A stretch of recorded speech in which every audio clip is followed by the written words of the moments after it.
Right, ఇక డీటెయిల్స్లోకి వెళ్తే హైదరాబాద్లోని దిల్సుఖ్ నగర్లో కాల్పుల కలకలం రేపుతున్నాయి. కమ్యూనిస్టు నాయకుడు చందు నాయక్పై గుర్తు తెలియని దుండగులు కాల్పులు జరిపారు. బుల్లెట్లు తగిలి చందు నాయక్ అక్కడికక్కడే మృతి చెందాడు. విషయం తెలుసుకున్న పోలీసులు ఘటనా స్థలానికి చేరుకున్నారు. కేసు నమోదు చేసుకుని దర్యాప్తు మొదలుపెట్టారు.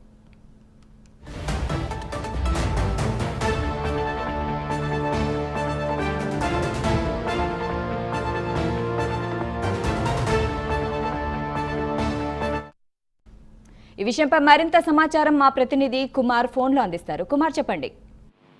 Thank you Shaida. హైదరాబాద్ లోని మలక్పేటలోని కాల్పులు కలకలం రేపాయనే చెప్పొచ్చు. ఈ రోజు ఉదయం ఏదైతే శాలివాహన నగర్ పార్క్ లోని ఏదైతే చందు నాయక్ అనే ఒక సిపిఐ నాయకుడు అక్కడ వాకింగ్ చేస్తున్న సమయంలో గుర్తు తెలియని వ్యక్తులు అక్కడికి వచ్చి అతనిపై కాల్పులు అయితే జరిపారు. ముఖ్యంగా ఈ కాల్పులు జరిపిన వెంటనే అక్కడ ఉన్న స్థానికులు కూడా పోలీసులకు అయితే సమాచారం ఇవ్వడం జరిగింది. పోలీసులు అక్కడ చేరుకున్న అక్కడ కాల్పులు ఏ విధంగా జరిగాయనే దానిపై ప్రస్తుతం ఆరా అయితే తీస్తున్నారు. ముఖ్యంగా ఈ కాల్పులు జరిగిన సమయంలోనే చందు నాయక్ అనే వ్యక్తి, ఇతను సిపిఐకి సంబంధించిన ఒక నాయకుడు, అతను అక్కడ వాకింగ్ చేస్తున్న సమయంలో ఇతనిపై కాల్పులు అయితే జరిపారు.